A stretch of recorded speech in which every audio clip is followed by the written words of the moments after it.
Amb el Roger hi ha molta amistat, com sabeu, ell és un gran del doblatge i mestre d'una servidora, que has estat el meu mestre, Roger? Sí. A veure si et sona això. Se cepillaba el pelo y yo la miraba. Tenía el pelo oscuro. Et sonen aquestes paraules? No, en aquests moments no. No? Escoltem això. Ya no puedo recordar cómo son mis padres.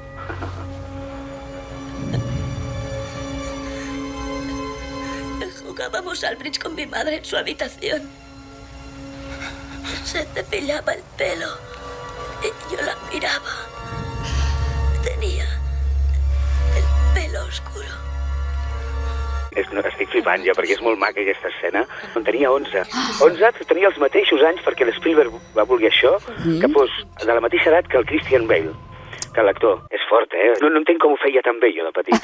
És cert, és veritat. Roger Pera, amb 11 anys, doblant aquell actor Christian Bale, que debutava a la pel·li de Spielberg, El Imperio del Sol, i èxit al teu llibre Arrenca amb aquest nen. Nen i nan, perquè era molt baixet, jo vaig trigar molt a fer el canvi, que sortia al col·le o estudiava en els estudis de doblatge i en els camerinos del Teatre Romea.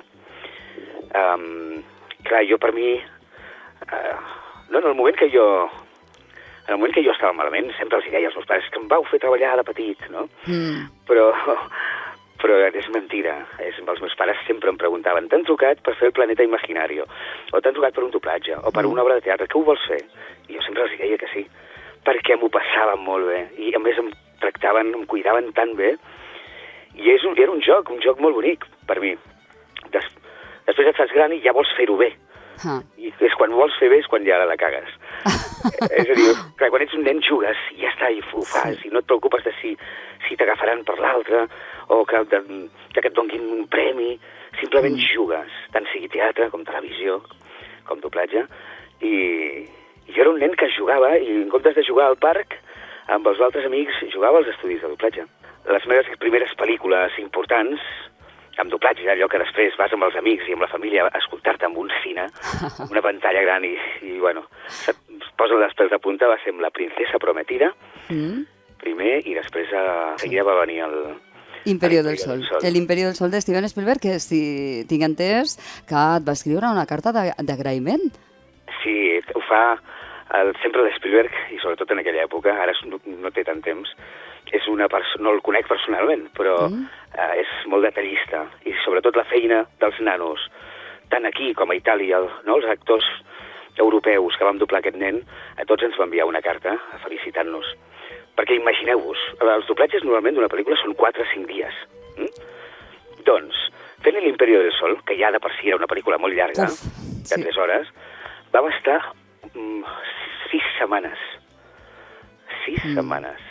És a dir, que hi havia la supervisora americana, la Clàudia, i anàvem fent molt poquet cada dia per no cansar-nos. També hi havia el Juanjo Puigcorbé, que feia el Malkovich, i va ser una experiència brutal i un doblatge mític, no? I quan escrius sobre aquesta etapa de la teva infància, què descobreixes? Quan parlo d'aquella època, veig aquell nano d'una manera que no el veien quan jo era petit, no? El veig d'una manera molt entranyable, un nano molt llest, un nano que quan sortia dels Romeas agafava ell mateix un taxi i se'n anava a casa d'uns amics dels meus pares de Barcelona, és a dir, un nano espavilat. I una mica, no?, perquè això sí que tenia, quan era petit, és que tenia molts complexes. És a dir, no era una persona feliç, no? Tot i que feia riure a la gent, però jo era com un home petitet que té ja els seus problemes i els seus complexes. En petit.